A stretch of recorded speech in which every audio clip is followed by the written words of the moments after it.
அனைவருக்கும் வணக்கம். அடுத்து நாம் சொல்ல போகிற விஷயம் என்ன அப்படின்னா, ஒரு சிவராஜ யோகம் பற்றி நம்ம சொல்ல போகிறோம். அது என்ன சிவராஜ யோகம் அப்படின்றது? சிவவாக்கிய பெருமான் ரொம்ப தெளிவாக ஒரு பாடல் ஒன்று பாடுறார். ரொம்ப சித்தர்களிலே ரொம்ப ஒரு புரட்சிகரமான ஒரு சித்தர் அவர் ரொம்ப தெளிவாக சூப்பராக ஒரு பாடல் சொல்கிறா பாருங்க. என்னிலே இருந்த ஒன்றை யான் அறிந்ததில்லையே, என்னிலே இருந்த ஒன்றை யான் அறிந்து கொண்டனின், என்னிலே இருந்த ஒன்றை யாவர் காணவல்லீரோ, என்னிலே இருந்திருந்து யான் உணர்ந்து கொண்டேனே அப்படின்ற. என்ன அர்த்தம் அப்படின்னா, நம்மள இருக்கக்கூடிய விஷயம் வரியில் என்ன சொல்றாரு, நமக்கு தெரியலை அப்படின்றார். அதுக்கு அடுத்த வரியில் அதை அவர் அறிஞ்சுக்கிட்டேன், நான் புரிஞ்சுக்கிட்டேன் அப்படின்றார்.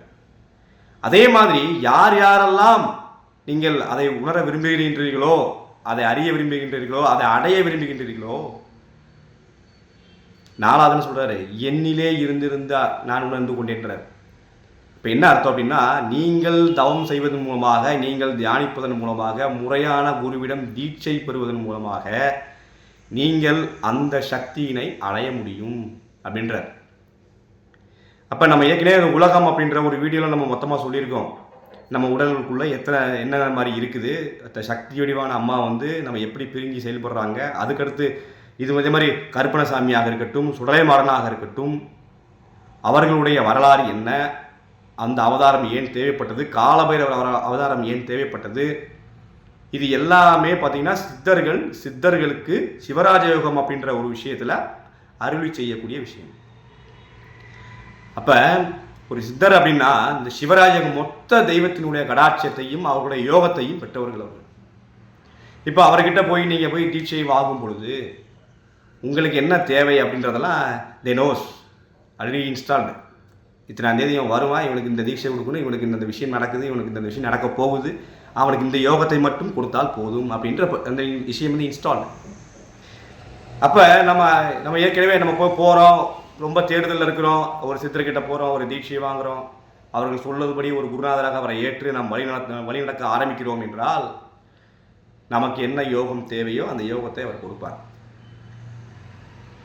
வெளியிலே பார்க்கக்கூடிய பெருமாள் சக்தியாக இருக்கட்டும், கருப்பணசாமி சக்தியாக இருக்கட்டும், சுடலை மாடனாக இருக்கட்டும், எத்தனை அவதாரங்கள், எத்தனை வழிபாடுகள் இருக்கிறதோ அத்தனையுமே நம்ம என்ன பண்ணலாம்னா நம்ம உடம்புக்குள்ள ஆக்டிவேட் பண்ண முடியும். அதற்குத்தான் தவம் அப்படின்ற ஒரு விஷயம் தேவை. தியானத்தில் உட்காரணும், தவம் பண்ண ஆரம்பிக்கணும். அதுக்கு முக்கியமான விஷயம் என்ன அப்படின்னா, கர்ம வினைகளை கழிக்கணும். இந்த கர்ம வினை பற்றின விஷயங்கள் இன்னும் அடுத்த பதிவில் ரொம்ப தெளிவாக நான் போடுறேன். ஏன்னா மூட்டையை தூக்கிட்டு போக முடியாது இல்லை, நம்ம மூட்டையை அன்னன்னைக்கு நம்ம துவச்சிட்டா தானே அடுத்த மறுநாள் நமக்கு ஃப்ரீயாக முடியும். அது எப்படின்றத நம்ம அடுத்த பதிவில் பார்க்கலாம். இப்போ இந்த சிவராஜ யோகம் அப்படின்னு சொல்லக்கூடிய இந்த பெருமாள் எனர்ஜியாக இருக்கட்டும், மகாலட்சுமியாக இருக்கட்டும், தனலட்சுமியாக இருக்கட்டும், எத்தனை லட்சுமியாக இருக்கட்டும், எத்தனை தெய்வமாக இருக்கட்டும், இதெல்லாம் நாம் வெளியிலே தேடிக்கொண்டிருக்கிறோம். அதை உள்ளே ஆக்டிவேட் பண்ணணும்.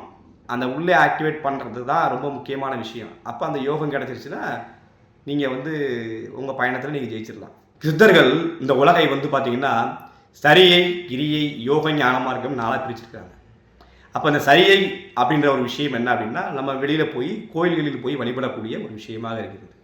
கிரிகை அப்படின்னு சொல்லும்போது நாம் பூஜை முறைகள் இதெல்லாம் தீட்சையாக பெற்று, அந்த உபாசனை மாதிரி பெற்று, அதை அப்பக்கப்போ அந்த கர்ம வினைகளை கழிக்கக்கூடிய விஷயங்களாக நம்ம பார்க்கிறோம். அடுத்தது யோகம். இதுக்குண்டான யோகம் ஒன்று கொடுப்பாங்க, நம்ம அடையக்கூடிய இந்த யோகம். இதிலேயே தவம் பற்றின விஷயமும் தியானம் பற்றின விஷயம்லாம் வந்துடும் உங்களுக்கு. அப்போ இந்த யோகத்தை சொல்லிக் கொடுத்த யோகத்தை, குரு காட்டி கொடுத்த வித்தையை தவறாது சரியாக நாம் செய்யும் நேரத்திலே அந்த ஞானமானது நமக்கு கிட்டும். ஞானம் கிட்டும் போது நமக்கு மரணமில்லா பெருவாழ்வு கிடைக்கும். இதுதான் சரியை கிரியை யோக ஞான மார்க்கம் அப்படின்னு சொல்லி பிரித்து வச்சுருக்கிறாங்க.